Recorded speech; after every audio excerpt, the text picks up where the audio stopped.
When installing Ambientika units in sheds, garages, garden offices or studios, you may often find that the walls are not thick enough to accommodate the unit.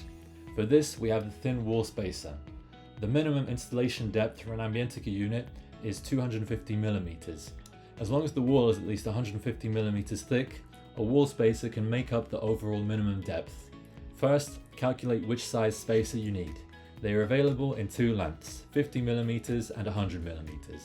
Measure and cut the tube so that the thickness of the wall and the length of the spacer combined is 250 mm or more. It's good to dry fit the spacer first to ensure the tube is cut flush with the spacer. Once satisfied, hold the spacer in position and fill the space between the tube and the spacer with expanding foam. Screw the cap on and check if level.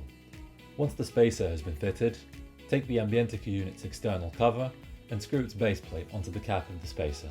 Finally, clip the outer cover into place. The spacer installation is now complete and you may proceed with fitting the Ambientika unit from inside.